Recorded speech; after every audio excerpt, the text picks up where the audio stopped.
बहुत बड़ा स्वदेशी आंदोलन खड़ा हुआ और तब वंदे मातरम हर तरफ गूंज रहा था। अंग्रेज समझ गए थे कि बंगाल की धरती से निकला बंकिम दा का ये भाव सूत्र।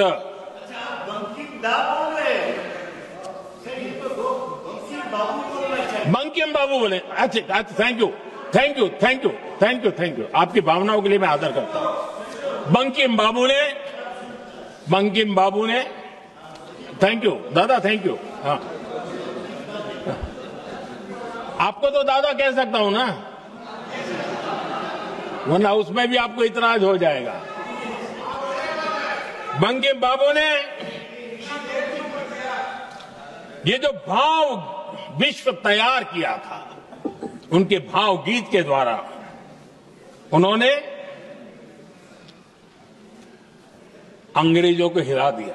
कल के बंकिम चंद्र चट्टोपाध्याय के बोलें बंकिम दा যেন মনে হচ্ছে হরিদা আর শ্যামদা।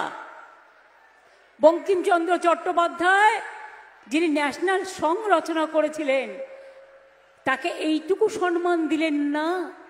আপনাদের তো মাথা নিচু করে নাক্ষত দেওয়া উচিত জনগণের কাছে, তাতেও ক্ষমা হবে না।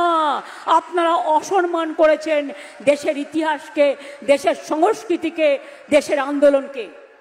আন্দোলন করেছিল কারা? স্বাধীনতা আন্দোলন।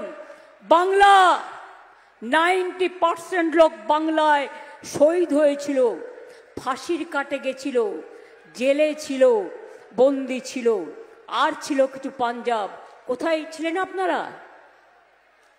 রাজা রামমোহন রায়কে বলে দিলেন তিনি নাকি দেশপ্রেমিক নন, ক্ষুদিরামকে বলে দিলেন সন্ত্রাসবাদী, বিদ্যাসাগরের মূর্তি ভাঙলেন। নমস্কার, আমি অরূপ সেনগুপ্ত। আপনারা দেখছেন বিশ্বজোড়া বাঙালির আওয়াজ, এই বাংলায় সর্বাধিক প্রচারিত Bangla YouTube channel NK digital অরূপের অগ্নিশেল অনুষ্ঠানে আপনাদেরকে পুনরায় একবার স্বাগত। আমি আমার মাননীয় শ্রোতাবৃন্দের কাছে জানাই যে আমি বিগত বেশ কয়েকটা এপিসোড ধরেই এই দেশ এই সময় এই শীর্ষকে অনুষ্ঠান করে চলেছি। আজকেও আপনাদের কাছে এই দেশ এই সময় নিয়ে এসেছি, অর্থাৎ সারা রাজ্যে এবং সারা দেশে এবং এই রাজ্যর বাইরে বিভিন্ন রাজ্যে কি ঘটছে সাম্প্রতিক ঘটনাবলী, তার পরিপ্রেক্ষিতে আমরা একটা তুলনামূলক সিদ্ধান্তে আসতে চাইছি যে এই যে আমাদের রাজ্যে বিধানসভা নির্বাচন আসছে 2026-এর মাঝামাঝি বা হয়তো প্রথম দিকেই নোটিফিকেশন জারি হয়ে যাবে এবং মডেল কোড অফ কন্ডাক্ট চালু হবে। আমাদের এই নির্বাচনে আমাদের সাধারণ মত প্রকাশের অধিকার যাদের আছে এবং সাধারণ মতদাতা যারা অর্থাৎ ভোটার যারা, তারা কি সিদ্ধান্ত নেবেন সেই পরিপ্রেক্ষিতে একটা তুলনামূলক পরিসংখ্যান আপনাদের সামনে তুলে ধরছি। আজকের এই দেশ এই সময়ের অনুষ্ঠানের যে নামকরণ করা হয়েছে সেইটা কিঞ্চিত বিচিত্র। আজকের অনুষ্ঠানের নামকরণ হয়েছে দাদা শুনছেন। এখন একটা দাদা কালচার গত পরশু থেকে সারা ভারতবর্ষে চলছে। আমি একজন মানুষের বা একজন মনীষীর নামের কথা বলবো দাদা। তিনি আমাদের এই চ্যানেল তার সদর দপ্তর হাওড়াতে বেশ কিছুদিন সামান্য সময় ডেপুটি ম্যাজিস্ট্রেট ছিলেন এবং হাওড়ায় উনি বাস করতেন। এই মধ্য হাওড়ার আশেপাশের অঞ্চলে উনি বাস করতেন। আমাদের জাতীয় সঙ্গীত রচয়িতা বঙ্কিমচন্দ্র চট্টোপাধ্যায় তিনি এখানে বেশ কিছুদিন বসবাস করেছিলেন এবং হাওড়ার ডেপুটি ম্যাজিস্ট্রেট ছিলেন। তো উনি একবার একটি জায়গায় ইন্টারভিউ দিতে গিয়েছিলেন। একটা ছোট্ট ঘটনার উপস্থাপনা আপনাদের সামনে করি। উনি একটা ছোট ইন্টারভিউ দিতে গিয়েছিলেন, তো ইন্টারভিউ নিচ্ছিলেন এক সাহেব, তার কারণ তৎকালীন ব্রিটিশ ইন্ডিয়া এবং ইস্ট ইন্ডিয়া কোম্পানির শাসনের অধীনে আমরা ছিলাম। তো সাহেব জিজ্ঞেস করেছিলেন বঙ্কিমবাবুকে যে what is the difference between বিপদ অ্যান্ড আপদ। তো বঙ্কিমবাবু বুঝিয়েই বলেছিলেন, পণ্ডিত মানুষ, তিনি বলেছিলেন যে মাঝদরিয়ায় যদি হঠাৎ তুফান ওঠে এবং সেখানে যদি কোনো নৌকা নিয়ে মাঝি যায়, মাঝিকে অত্যন্ত সন্তর্পণে তার নৌকো ফিরিয়ে নিয়ে আসতে হবে সাগরের তীরে। এই যে মাঝদরিয়ায় তুফান উঠেছে, এইটা বিপদ। আর এই যে আপনার মতো একজন লালমুখ সাহেবকে আমায় আপনার করা বাংলা প্রশ্নের উত্তর দিতে হচ্ছে, এইটা আপদ। এইটা হচ্ছে আপদ আর বিপদের তফাৎ। এখন আমরা কেন্দ্রীয় স্তরে এত অশিক্ষিত কয়েকজনের পাল্লায় পড়েছি যে আমরা ঠিক ধারণা করতে পারছি না যে আমরা বিপদে পড়েছি না এটা আপদ জুটেছে। এটা গতকাল না গত পরশু আমাদের দেশের মাননীয় প্রধানমন্ত্রী তিনি ঋষি বঙ্কিমচন্দ্র চট্টোপাধ্যায়কে দাদা বলে সম্বোধন করেছেন। এখন দেখুন, আমরা যদি একটা তুল্যমূল্য বিচার করি যে কি হতে পারত, উনি তো মনুষ্যতর মানুষ তো নন, উনি বিধাতার সন্তান এবং উনি কখনো বলেছেন ৩৫ বছর ভিক্ষা করে খেয়েছেন, কখনো বলেছেন ৪০ বছর ভিক্ষা করে খেয়েছেন, কখনো বলেছেন ৩০ বছর চা বিক্রি করেছেন, আবার কখনো বলেছেন এন্টায়ার পলিটিক্যাল সায়েন্সে উনি ডিগ্রি লাভ করেছেন। তো উনি বিধাতার সন্তান। উনি যে আমার দোকানে চা খেয়েছিলেন বঙ্কিমদা এইটা বলেননি, এটি তো যথেষ্ট। তো উনি বঙ্কিমদা বলবেন কি অ্যাব্রিভিয়েশন হতে পারত, বঙ্কু বিহারি হতে পারত, বাঁকেলাল হতে পারত। এখন যা উত্তরপ্রদেশীয় কালচার পশ্চিমবাংলায় ঢুকছে, বঙ্কিমচন্দ্র আর কয়েকদিন পরে বাঁকেলাল হলেন বলে। উনি তো ইহ জগৎ ত্যাগ করেছেন, লোকের বদল হয় ওনাদের তো মৃত্যু হয় না, ওনাদের সৃষ্টি, ওনাদের তৈরি করে যাওয়া ইতিহাস ওনাদেরকে বাঁচিয়ে রাখে। ওনারা শুধু এই লোক থেকে পরলোকে যান, ওনাদের লোকের বদল হয়। এটা ভারতীয় জনতা পার্টির মানস সেনারা বুঝবেন না। এবং শুধু প্রধানমন্ত্রী নয়, এর পরেও একজন গজেন্দ্র সিং শেখাওয়াত, তিনি তো পদবীর বদল করেছেন, বঙ্কিম দাস চ্যাটার্জি। চট্টোপাধ্যায় না, চট্টোপাধ্যায় বঙ্কিমবাবুরও দোষ, উনি এত শক্ত নাম রেখেছিলেন বঙ্কিমচন্দ্র চট্টোপাধ্যায়, এই উচ্চারণ করা একটা ভয়ঙ্কর ব্যাপার। তো যাই হোক, কিন্তু এইটা প্রশ্ন হচ্ছে এই যে হিন্দি বলায়ের বাঙালি মনীষী, বাঙালি স্বাধীনতা সংগ্রামী, বাঙালি দেশপ্রেমিকদের কন্টিনিউয়াসলি অনবরত হেয় করা এবং ইতিহাসকে ভুলিয়ে দেওয়ার এবং ইতিহাসকে বিকৃত করবার একটা প্রচেষ্টা।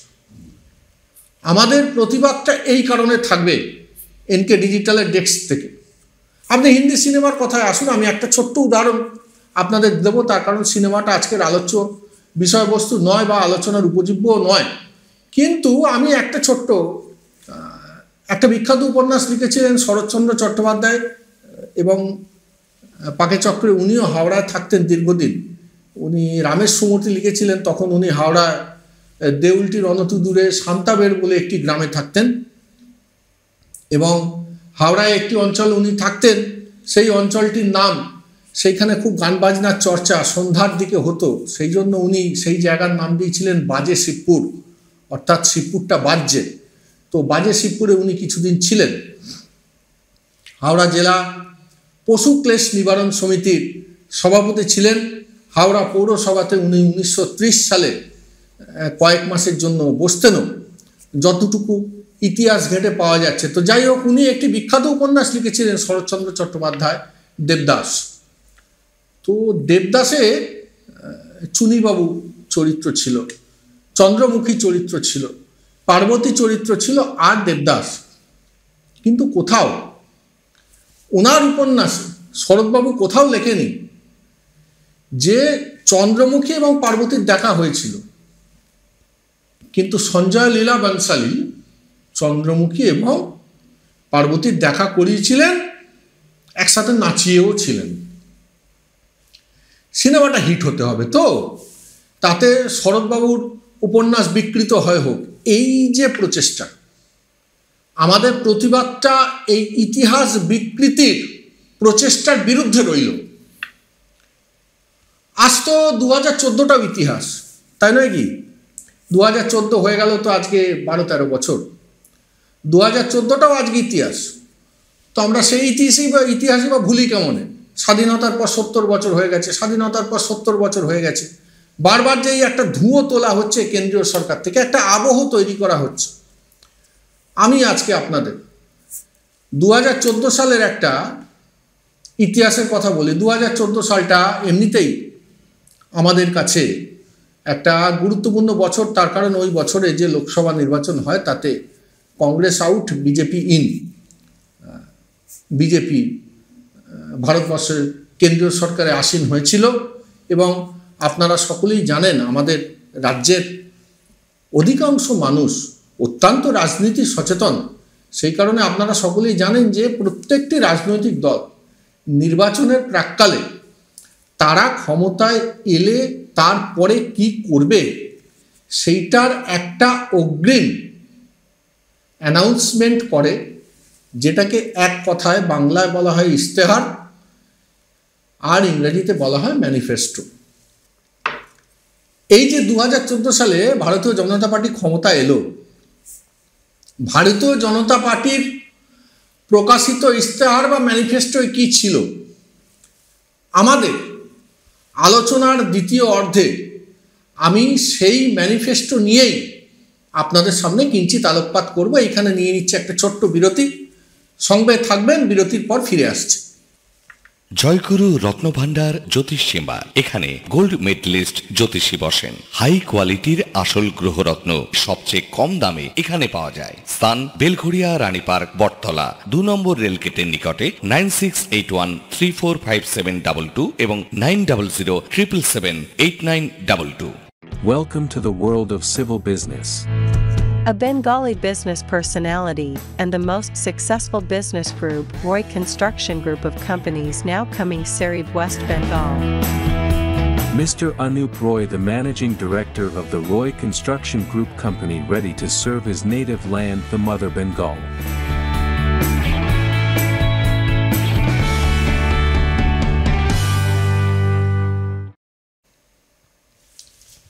নমস্কার, ফিরে এলাম বিরতির পর। আপনারা দেখছেন অরূপের অগ্নিশেল।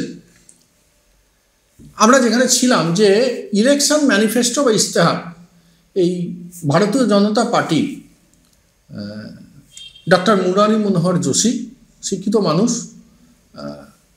শ্রদ্ধেয় মানুষ, উনি দীর্ঘদিন বাজপেয়ীজির সান্নিধ্য লাভ করেছেন এবং বাজপেয়ীজির সঙ্গে রাজনীতি করেছেন। তো ডক্টর মুরলী মনোহর যোশী চেয়ারম্যান হয়েছিলেন ইশতেহার কমিটির বা ম্যানিফেস্টো কমিটির।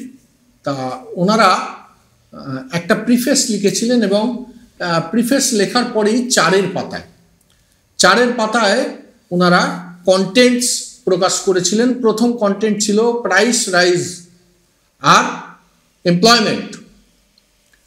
5 পাতায় ছিল কারাপশন আর ব্ল্যাক মানি।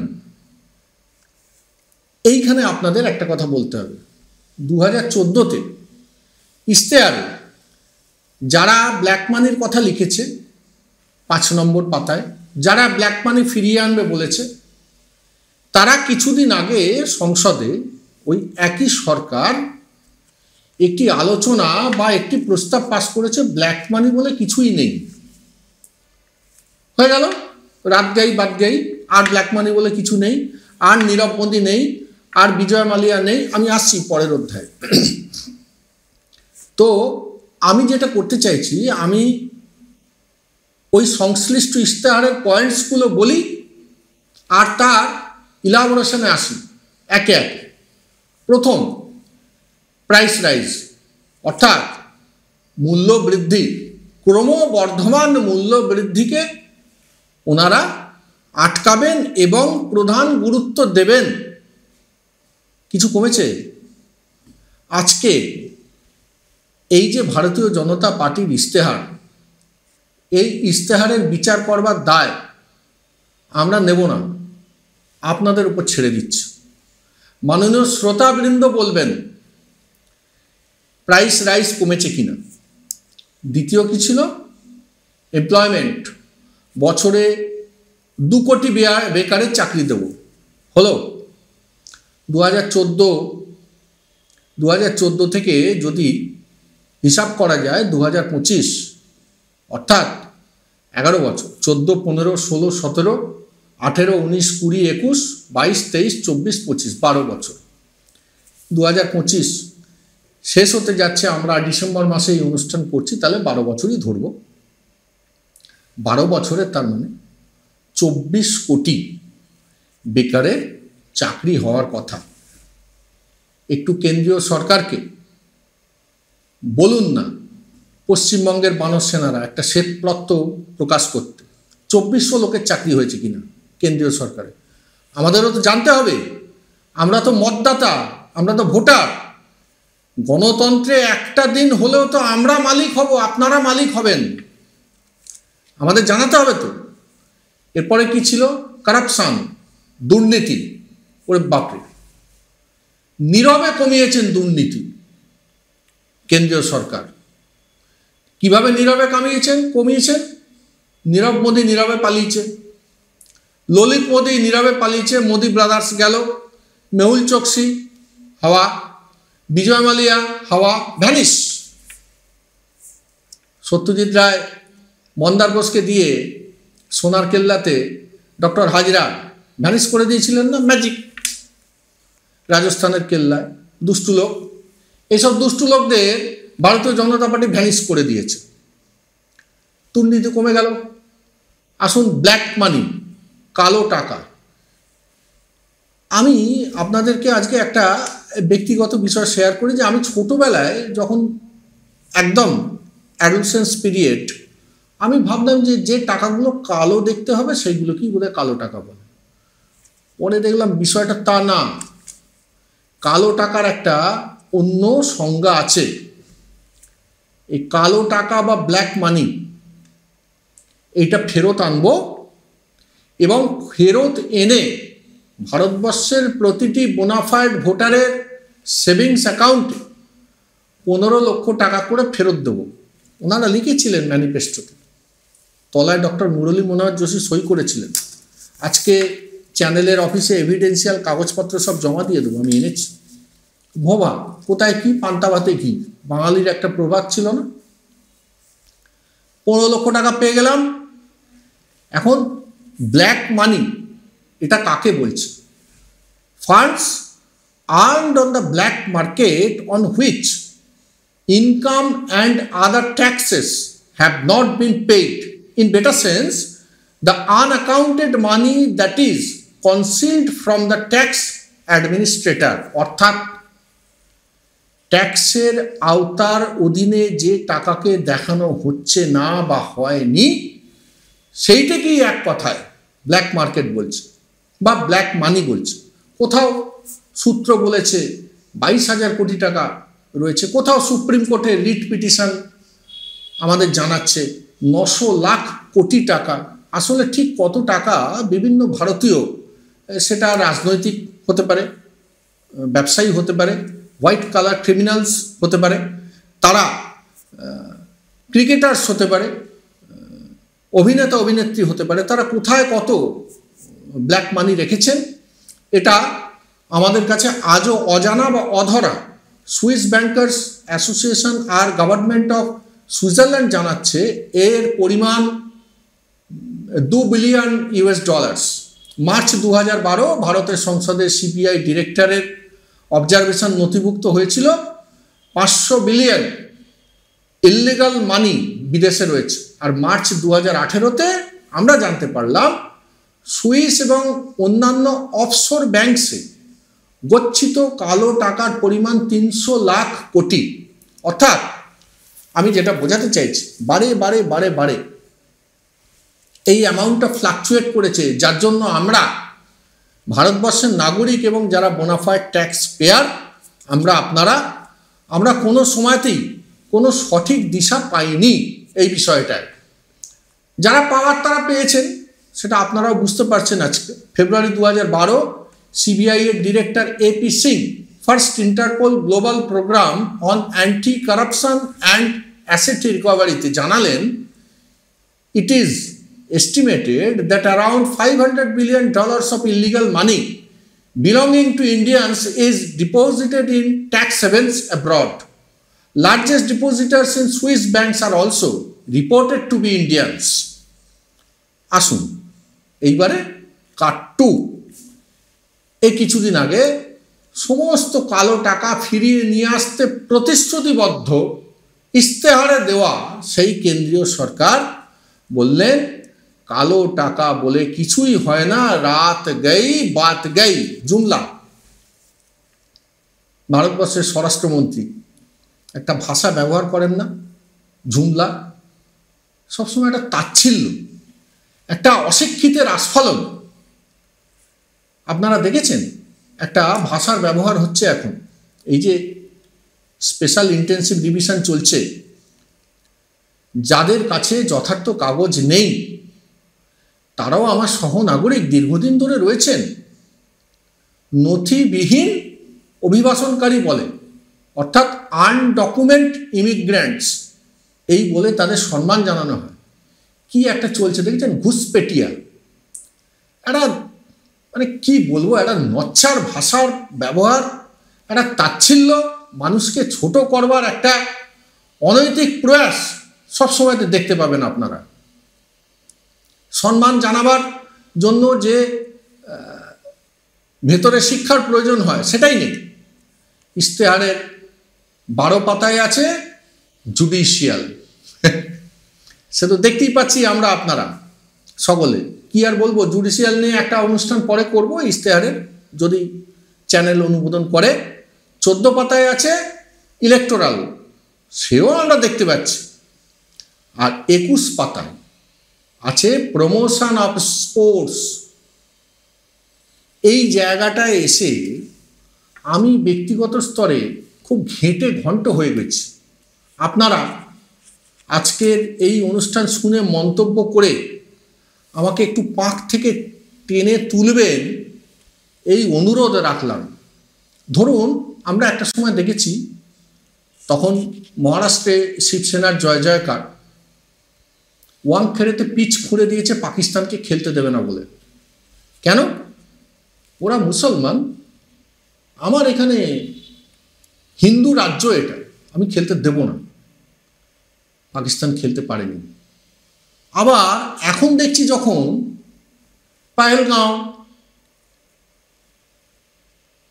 হয়েছে, তার আগে পুলওয়ামার গলওয়ান হয়েছে, তারপরে দেখছি ব্যক্তিগত স্তরে কাউকে কথা দিয়েছেন বলে ওই হোদল কুতকুত আছেন না একজন, জয় শাহ, হাঁটা চলা দেখলেই বুঝতে পারবেন লেখাপড়া শেখেনি। জয় শাহ পাকিস্তানের সঙ্গে ইন্ডিয়াকে ক্রিকেট খেলাচ্ছে, এরা চূড়ান্ত উত্তেজনার সময়কালে। 22 পাতায় কি ছিল, উইমেন এম্পাওয়ারমেন্ট হয়েছে, হাথরাস হয়েছে, উন্নাও হয়েছে, মহিলা কুস্তিগির হয়েছে, বিনেশ ফোগট হয়েছে, চলছে। উইমেন এম্পাওয়ারমেন্ট তো চলছে, সাধ্যের মধ্যে 7 পূরণ চলছে, এ থেমে নেই, আরো হবে। 31 পাতায় labour force, pillar of the society লেখা আছে। আমি আজকে আপনাদের সামনে ইশতেহার নিয়ে এসেছি। Labour enforcement, labour force, labour welfare. আমরা কোভিডের সময়কালে দেখেছি মুজাফফরপুর স্টেশনে একটা বাচ্চা মেয়ে তার মাকে ডাকছে, মাটা পরিযায়ী শ্রমিক। বাচ্চা মেয়েটা বুঝতেই পারেনি কখন তার মা মারা গেছে, ওই মৃতদেহটাকেই ঠেলছে আর বলছে মা ওঠো আমাকে খেতে দাও, মা ওঠো আমাকে খেতে দাও। 150 শ্রমিক রুটি আর আচার খেয়ে ট্রেন লাইনে ঘুমিয়ে পড়েছে, ট্রেন তো চলছে না, তাদের ওপর দিয়ে মালগাড়ি চলে গেছে। এইখানে বসে দিলীপ ঘোষ এখন পৈতে পুড়িয়ে ব্রহ্মচারী হয়েছেন, অনেক অসভ্য অসভ্য কথা বলেছেন এক সময়। ওই মুজাফফরপুরে যে ভদ্রমহিলা মারা গেছেন বলেছেন ও তো কি আছে, তো দুটো একটা মারা যেতেই পারে, অসুবিধা কি আছে। এই যে তাচ্ছিল্য, এই যে মানুষকে ছোট করবার প্রয়াস এবং অভ্যাস, এইটার বিরুদ্ধে প্রতিবাদ করতে হবে, এইটার বিরুদ্ধে গর্জে উঠতে হবে। গীতা পাঠ হোক, কিন্তু গীতা পাঠের সময় সামান্য রোজগারের আশায় এসেছে যে ছেলেটি ফেরি করতে, তার সামান্য পুঁজি দিয়ে কিছু জিনিসপত্র কিনে তার প্যান্ডোরার বাক্সে লাথি মেরে গীতা পাঠ করাটা ঠিক নয়। এমনি তো মানুষকে বোকা বানাবার প্রক্রিয়া চালাচ্ছেন। এইখানেতে গীতা পাঠের ভেগ ধরেছেন, আর দিল্লিতে 1400 বছরের প্রাচীন মন্দির ভেঙে দিয়েছেন আপনার RSS এর লোকেরা গাড়ি রাখবে বলে, গাড়ি পার্কিং করবে বলে। যেখানে যেখানে ভোটে জিতছেন আমি চ্যানেল কর্তৃপক্ষকে জানিয়েছি, এই যে বিহারের বেগুসরাই, লক্ষ্মীসরাই বা উত্তরপ্রদেশে যেখানে যেখানে ভোটে জিতেছেন, ভোটে জেতবার পরেই বুলডোজার চালিয়ে বিভিন্ন স্লাম এরিয়া সাফ করে দিচ্ছেন, মাইলের পর মাইল দেবেন আপনাদের কোনো বাপ কাকা আম্বানি আদানিকে। তার ভিডিওস আমি জমা দিয়েছি, আমাদের এখানে ঘন্টাখানেক হয় না তো এই চ্যানেলে, অগ্রিম অনুমোদন নিতে হয়, আমি চ্যানেলকে জমা দিয়েছি, কর্তৃপক্ষকে জমা দিয়েছি, তারা সেই ভিডিও সত্যাসত্য যাচাই করবেন, তারপরে যদি অনুমতি দেয় সেইটা নিয়ে একটা অনুষ্ঠান খুব শীঘ্রই হয়তো অরূপের অগ্নিশেলে নিয়ে আসবো আমি। তো যাই হোক, ইশতেহারে ছিলাম, ইশতেহারে আসি 33 পাতায় রেলওয়ে আসবো একদিন। 2014 থেকে 2025 কটা রেল দুর্ঘটনা হলো, কটা রেল প্রাইভেটাইজ হলো, তাতে কত লোক চাকরি হারালেন, ওই যে 2 কোটি বেকারের চাকরি, ওর কনটেক্সটে আসবো একদিন ভারতীয় রেলওয়ে নিয়ে। 34 পাতায় কি আছে? ওয়াটার, জল। কি লিখেছিলেন জলের পাশে? Make it reach to all homes and farms and factories. হয়েছে? সমস্ত বাড়িতে আপনারা জল দিয়ে দিয়েছেন, এখানে লেখা আছে 34 নম্বর পাতায় ইশতেহারে। জল দিতে পেরেছেন ভারতবর্ষের সব বাড়িতে? আমার আজকের আলোচনার শেষ বিষয় সেটা ছিল 37 পাতায়। আসছি।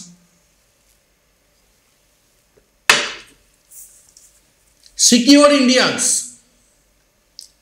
page number 37, election manifesto published by Bharatiya Janata Party in 2014. Zero tolerance on terrorism, extremism and crime. কি লেখা ছিল? Secure Indians, zero tolerance, I repeat, zero tolerance on terrorism, extremism and crime. আমি 1 মে 2014 থেকে, কারণ তখন থেকেই তো অমৃতকালে শুরু, অমৃতকাল। 1 মে 2014 থেকে 10ই নভেম্বর 2025 অবধি এই দেশে সিকিউর ইন্ডিয়ান্সের যে একটা পরিপ্রেক্ষিতে সুশাসন চলছে, তার একটা আপনাদের খতিয়ান দেব আমি, সেটাও এনেছি এখানে, সেই খতিয়ানও আছে আপনাদেরকে আমি জানাই। মোট জঙ্গি হানার সংখ্যাটা আপনাদের জানাই, 2014 থেকে 2025 34টা রিপোর্টেড। এই মিডিয়ার ম্যালপ্র্যাকটিসের সময়কালে কোনটা কত কি বেরিয়ে আসছে আমাদের চোখের সামনে, we don't know at all. Malayali সাংবাদিক সিদ্দিক কাপ্পান জেলে ছিলেন মাসের পর মাস, এখানে একটা ঘন্টাখানেক হয় না।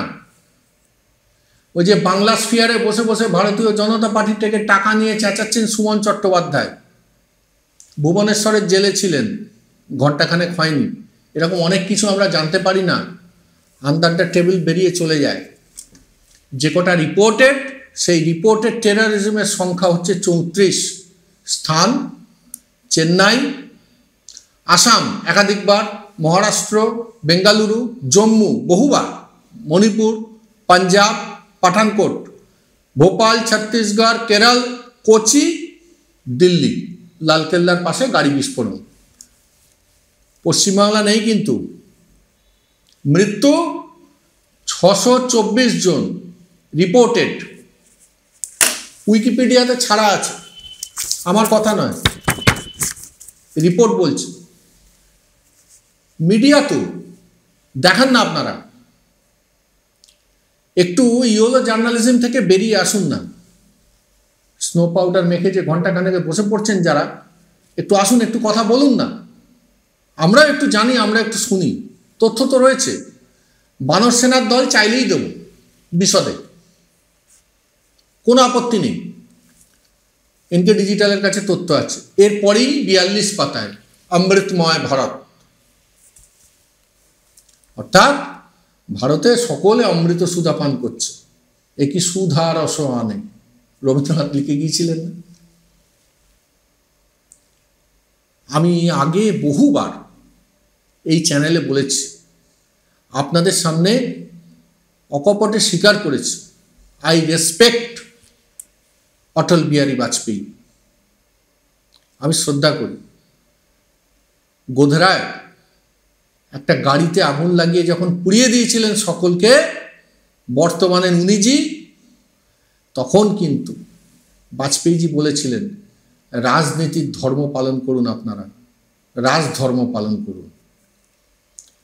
রাজনীতির ধর্ম পালন করা হচ্ছে না ভারতবর্ষে। ভারতবর্ষে ধর্মের রাজনীতির নোংরা খেলা হচ্ছে। দিল্লিতে আরএসএস নেতারা গাড়ি রাখবেন বলে মন্দির ভেঙে দিচ্ছেন, আর অযোধ্যায় 3000 কোটি টাকা তুলে তার মধ্যে 1850 কোটি টাকা দিয়ে মন্দির বানালেন। বাকি টাকা ওই মন্দার বোস দুষ্টু লোকে ভ্যানিশ করে দিয়েছে, পিএম কেয়ার ফান্ডের মতো। হিসেব তো চাওয়া যাবে না, চাইলেই হিসেব যদি চায় এতটুক চাবুক, হীরকরাজের মতো। হিন্দু মুসলিম, হিন্দু মুসলিম, হিন্দু মুসলিম, হিন্দু মুসলিম ছাড়ুন। মানুষের কি হবে, দেশের কি হবে, নিরাপত্তার কি হবে, ভাতের কি হবে, শিক্ষার কি হবে, স্বাস্থ্যের কি হবে? দায় কে নেবে? মৃত্যুর দায়, হত্যার দায়, জঙ্গি হানার দায়, মূল্যবৃদ্ধির দায়, বেকারত্বের দায় কে নেবে? ও দাদা, এখন তো দাদা কালচার চলছে। বঙ্কিম দা, স্ট্রেঞ্জ। আপনার দলের একজন বলবে রামমোহন ব্রিটিশের দালাল ছিলেন, আপনি বলবেন বঙ্কিম দা। আপনার দলের কেন্দ্রীয় স্তরের মন্ত্রী বলবে বঙ্কিম দাস চ্যাটার্জি, চ্যাটার্জির সঙ্গে দাস জুড়ে দেবে। আপনারা এই নরকগুলজার এই প্যান্ডেমোনিয়াম চালাবেন ভারতবর্ষের সংসদে। আমার বিশিষ্ট বামপন্থী সলিল চৌধুরীর একটা অভিজ্ঞতার কথা বলে আজকের অনুষ্ঠান শেষ করব। তার কারণ সলিল চৌধুরীর এই অভিজ্ঞতাটা আজকের দিনে খুব সম্পৃক্ত মনে হচ্ছে আমার। আমি বামপন্থী হলেও শ্রদ্ধা করি সলিলবাবুকে। সলিল চৌধুরী একটি অনুষ্ঠানে বলছেন যে, আমার ছোটবেলায় দিদিমার মুখে শোনা একটা ছড়া,